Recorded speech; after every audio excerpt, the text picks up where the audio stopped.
Y otro de los temas de la semana ha tenido que ver con la lucha territorial que hace mucho tiempo viene llevando adelante los mapuches y, por supuesto, la resistencia por parte del gobierno, argumentando también derechos a esta resistencia. Edgardo Moreno, analista político y columnista político de La Voz del Interior, está con nosotros. ¿Cómo te va? Bien, gracias por la invitación. Encantada. Igualmente. Y Prudencio Bustos Argañarás, historiador, que también nos va a ayudar a entender desde dónde viene esta lucha de los mapuches. Encantada también. Vamos a intentarlo, gracias. Está, vamos a intentarlo. Vamos a hacer un repaso de lo que viene sucediendo hasta ahora, de la situación aquí vivida en la Argentina, y también vamos a hablar de Chile, y ya venimos. El 11 de noviembre, la LOF Lafken Winculmapu había anunciado la recuperación de una zona de Villa Mascardi a 35 kilómetros de Bariloche. Días más tarde, un letrero indicaba que resistirían un eventual desalojo, dando cuenta de la determinación del grupo que iba por recuperación de tierras ancestrales. El último jueves se produjo una primera acción de desalojo ordenado por el juez Gustavo Villanueva, que tuvo el sábado su cara más violenta. De acuerdo al relato que los mapuches ofrecieron a organismos de derechos humanos, se vieron abordados por los uniformados, respondiendo con piedras a las advertencias y fueron agredidos con armas de fuego. Emprendieron la retirada y durante el ascenso desesperado ladera arriba, Rafael Nahuel, de 21 años, fue alcanzado por una bala. El proyectil ingresó por un glúteo y terminó alojado en el tórax. Hubo 2 heridos, un hombre cuyo nombre no trascendió y una mujer mapuche, soldado del ejército argentino, herida en el hombro. Entre los detenidos figura Fausto Jones Guala, hermano de Facundo. En el sur de nuestro país han ocurrido en estos últimos años más de 70 acciones violentas o atentados que nos llevan a nosotros a caracterizar que estamos en una situación frente a grupos violentos que han escalado esta situación de violencia.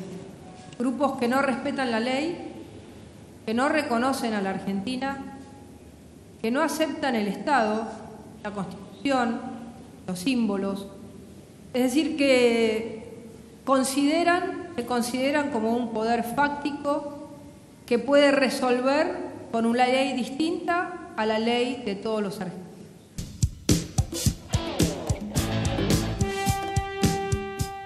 Bueno, ahí lo escuchábamos a la ministra de Seguridad, que hablaba específicamente de que son grupos determinados, pequeños grupos violentos.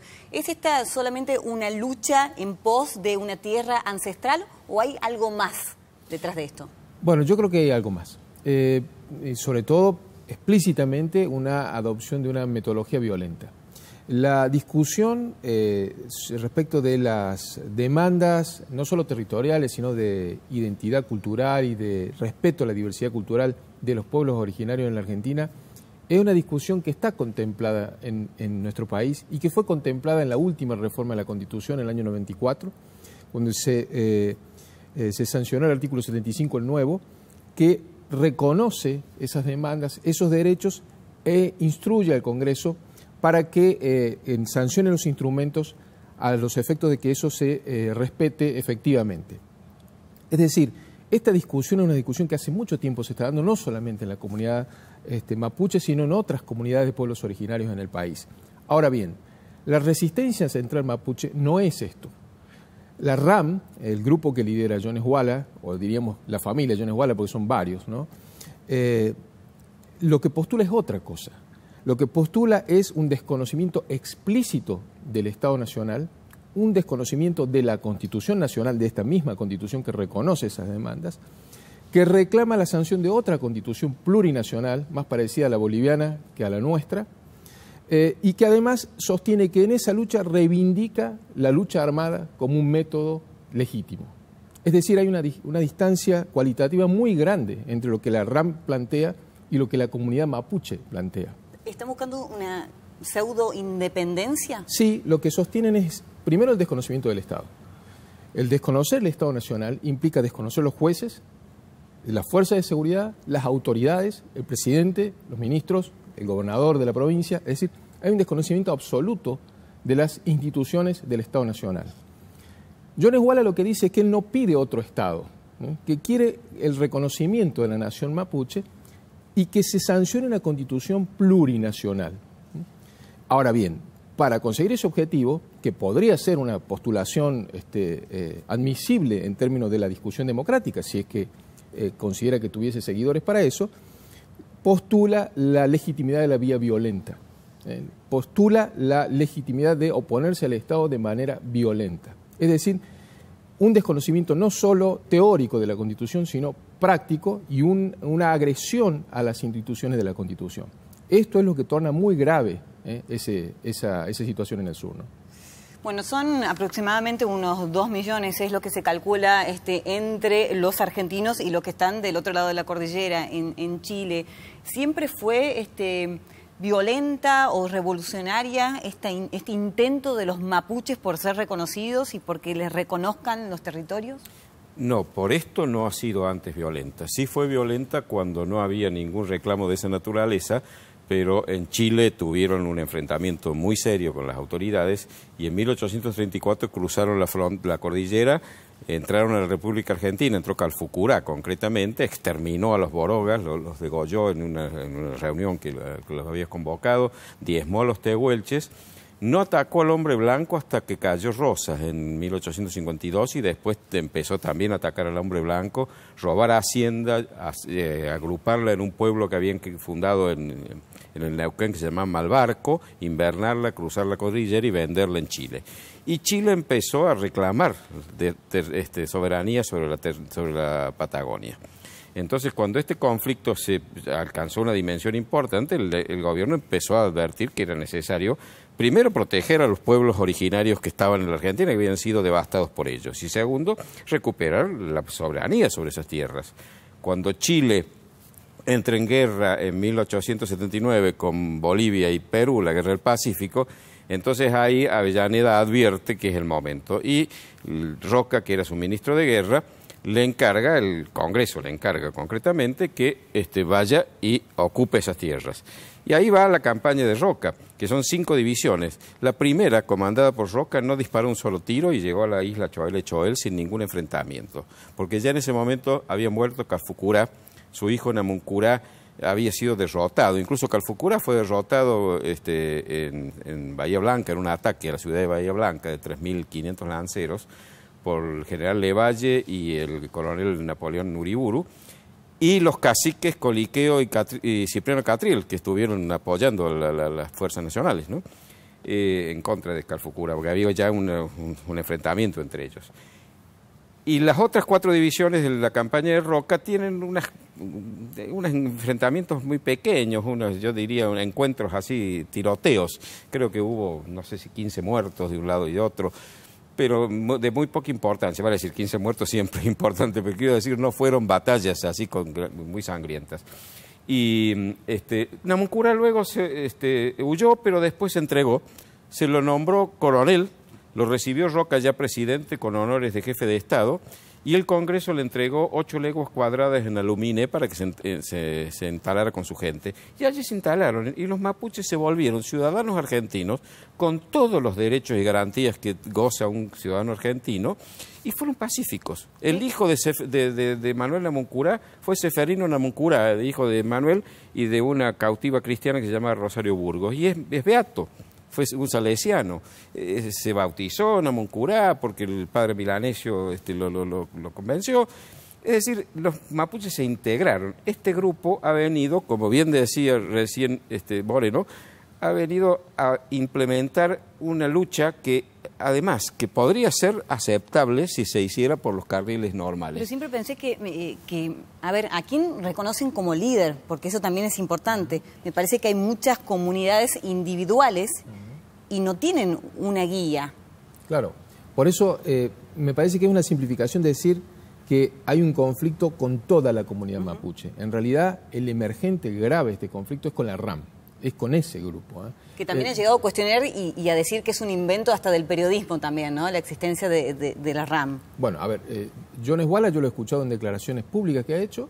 Con la Nata incluso. Con la Nata, y las hizo acá en alguna radio en Córdoba también, donde él explicitó cuál es su ideario, y es explícitamente ¿no? Es decir, obtener una constitución plurinacional, admitiendo como vía la posibilidad de la lucha armada. Nuestra constitución, la del 53, es uninacional. Hay una sola nación, la nación argentina. Y hay un solo Estado, que es el Estado Nacional. ¿Por qué? Porque la inteligencia de los padres fundadores de nuestro país no fue la de hacer un nacionalismo orgánico en función a todas las etnias anteriores, al espíritu del pueblo de las etnias anteriores. Nuestro nacionalismo es un nacionalismo liberal, que parte de un contrato de diversas expresiones culturales y políticas hacia el futuro. Lo que nos une es la mirada hacia el futuro. Por eso somos una sola nación y por eso tenemos un solo Estado. El planteo de la RAM es distinto. El planteo de la RAM es secesionar una parte de ese territorio, reconocer ahí otro tipo de institucionalidad, y lo que dice John Iguala es que para conseguir ese objetivo se pueden usar las armas, se pueden matar personas. Esto es lo grave del planteo. Esto, por otra parte, Cruz, no absuelve al Estado argentino, al Ministerio de Seguridad, a las fuerzas de seguridad, de actuar en estos conflictos con todos los requisitos que la Constitución nuestra plantea, con los requisitos democráticos. Es decir, si muere una persona, siempre el Estado tiene la obligación de explicar satisfactoriamente todas las condiciones en las cuales pudo haber decidido un accionar represivo. Es decir, el Estado Nacional, el planteo de la RAM no habilita ningún juego sucio. El Estado Nacional tiene la obligación de respetar la Constitución. Pero hay que dejar en claro la gravedad del planteo de RAM. Es un planteo claramente anticonstitucional. Bueno, qué difícil. Me imagino que va a ser igual esta solución o esta salida, aunque ya hay una especie de mesa de diálogo convocada en donde también la Iglesia va a participar, pero también debieran participar hasta los chilenos, ¿no? Es un problema común que estamos teniendo. Ya lo creo, pero la situación en Chile es distinta, porque la Argentina, como bien ha dicho Edgardo, reconoce en la Constitución y en las leyes, la 23.302, la 26.160, reconoce la existencia de los pueblos originarios, reconoce sus derechos, pero por supuesto derechos incluso de posesión, siempre y cuando estén fehacientemente acreditadas la pertenencia, porque no puede tampoco ir en contra de derechos de terceros, porque eso sería vulnerar las leyes elementales con que nos regimos. Pero los pueblos originarios son los que estaban acá, lo dice la ley 23.302, en el momento de la conquista y de la colonización. Y los mapuches no son en Argentina pueblos originarios, por eso en Chile la situación es distinta. En Chile sí son pueblos originarios. Ahora, aun cuando lo fueran, ser pueblo originario en la Argentina, no sé en Chile, supongo que tampoco, pero en la Argentina no genera ningún privilegio. La Constitución nuestra es muy clara. El artículo 16, que es el más sabio, dice que en la Argentina no existen prerrogativas de sangre ni de nacimiento, somos todos iguales ante la ley. Yo no puedo decir que porque desciendo del cacique cual o del fundador Cabrera o Garay o Barca, ¿no? me corresponde lo que ellos tuvieron, porque cada uno hereda a sus padres o eventualmente a sus abuelos los bienes que tuvieron en el momento de su muerte, pero no los que tuvieron los tatarabuelos de su tatarabuelo, aun cuando pudieran probarlo. Pero no, pues imagínense, acá en Córdoba debe haber cientos de miles de personas que descienden de don Jerónimo Luis de Cabrera. Si todos reclamaran de posesiones que tuvo Cabrera, mire lo que sería. Bueno, quiero mostrarles lo que está pasando en la sociedad, particularmente en Bariloche, donde amigos, vecinos de toda la vida están divididos en este momento por esta situación.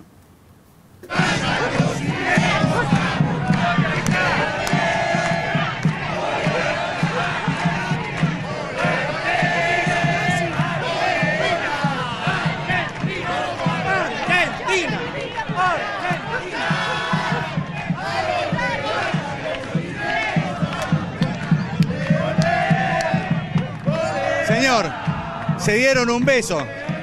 Se han dado un beso. ¿Por qué no? Es mi amiga. Pero a los nazis les va a pasar a donde vayan los eso es, lamentablemente, lo que nos divide. Nosotros venimos a cantar por Argentina. Yo también. Sí, yo también. Ustedes están cantando. No, que ustedes nos van a ir están a por la buscar. masacre. Porque ustedes están por la masacre. Sí, estamos señor. por Argentina. No, por Sí, la masacre, Justi. Ninguna por masacre. la masacre están. Estamos por Argentina, estamos por la Entonces, necesidad demostralo, de que haya. demostralo. Lo estoy demostrando, No, de no que lo haya está un Estado demostrando. en donde No, se respeten las leyes y las respetemos no todas. Estamos Que no en sea la ley del patoterismo. Somos, Hagamos un partido, Justi, representación. somos diferentes etcétera. clases sociales. El problema es ese, somos diferentes clases sociales. Las clases sociales se igualan Y bueno, en tenés razón. un país en paz.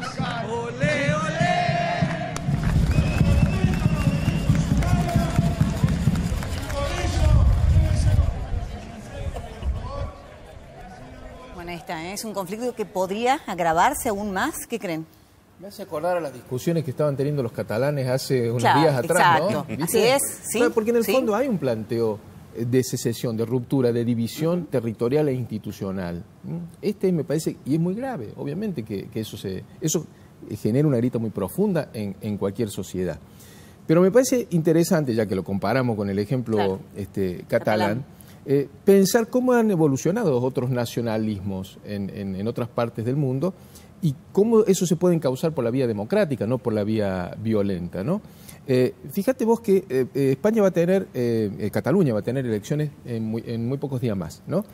Y los cálculos que hacen los medios, lo leí el otro día en el diario El País, es cómo va a quedar conformado el Parlamento catalán entre un bloque constitucionalista integrado por muchas diferentes expresiones políticas, de izquierda, de centro, de derecha, etcétera, y un bloque separatista o secesionista. Yo creo que ha llegado el momento que la dirigencia política argentina en el Congreso Nacional se manifieste, tome posición y exprese qué piensa de esto. No importa si es peronista, radical, socialista, de Cambiemos, del PRO, de lo que fuese, diga, estamos con la Constitución en relación a este conflicto o queremos que se separe una parte de nuestro territorio y se genere ahí otra institucionalidad diferente. Blanquearlo el conflicto. Gracias, ambos. No, un placer favor. escucharlos. A vos. Gracias. Pausa, volando.